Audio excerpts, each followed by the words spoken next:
met at my 18th birthday party here at Mum and Dad's house, and we had quite a few beverages together, and we ended the night with a little kiss, and then we went on our separate ways. I went to uni and Matt went to work. We travelled, we went to Europe and we did lots of travelling to various places. Matt didn't ever want to leave Western. He thought that everything he ever needed was in Western until he met me. So I got him a passport and off we went. Bali, we've been to Thailand, we've been to New Zealand quite a few times skiing, Hawaii for our honeymoon. It's beautiful. It's easy to love Matt. It's honestly the easiest thing I do. He was so loving, so thoughtful, so sweet and caring, so incredibly smart.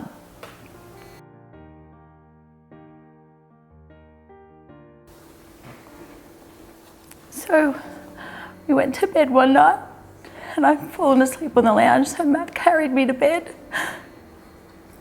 I woke up to him making a horrible noise and I thought he was having a bad dream, so I was trying to wake him, but it wasn't a bad dream, it was a nightmare that was becoming our life. And then we got the results that it was a tumour. It was low grade to start with.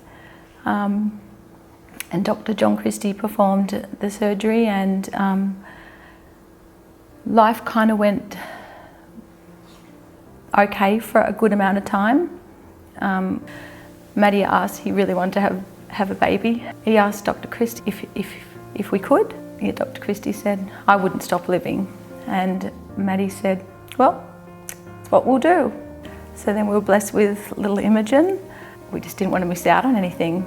It was when Imi was 6 months old, it reared its ugly head again and he needed to have another surgery. After that one, he had 6 weeks of radiation.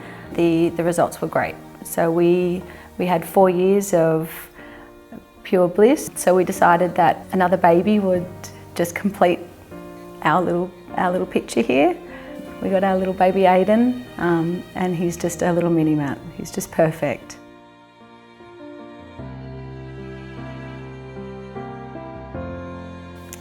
Just too unpredictable, and ended up being over 2 years of chemo.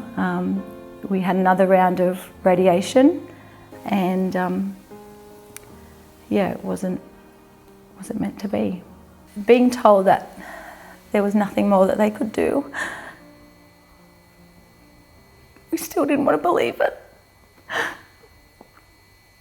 Right to the very end, with his last breath, if they would have rushed that medicine in, we would have done it.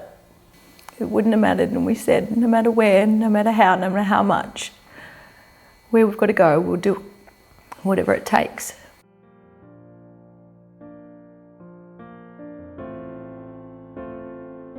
An MRI earlier in the year had actually revealed disease progression. So at the time it was inoperable, but it was suggested that it had transformed into a high-grade glioma, or GBM. We met, greeted them, and basically from day dot followed them throughout their journey, throughout Matt's journey, right up until when he passed away. So we would obviously attend all of the consultations with Matt and Carly. Carly was always by Hughes' side. Matt was very stoic. He continued to work almost right up until the end. And I think that was purely to provide for his family, because he was very much a family man. Sorry, I'm getting a little bit emotional. The doctors did everything they could. We did everything we possibly could to help Matt through this journey, but it wasn't enough. I just would like to hope that the little bit that we can do can make their journey that little bit better.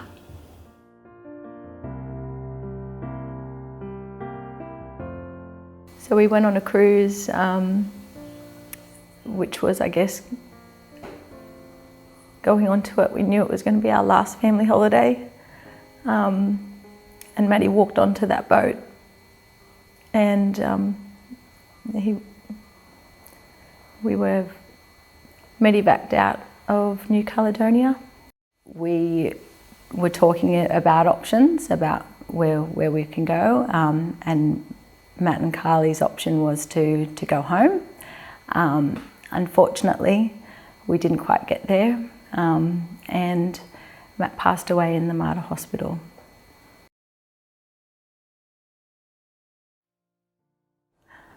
Matt and I wanted to grow old together. Now we can't. So I don't want to grow old.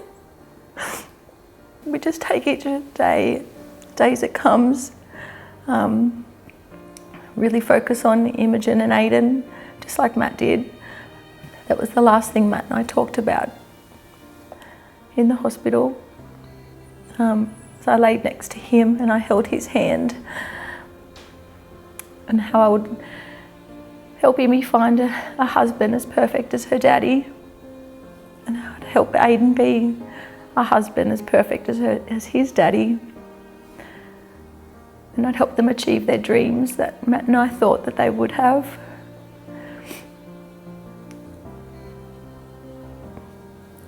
It's just so loved, so loved.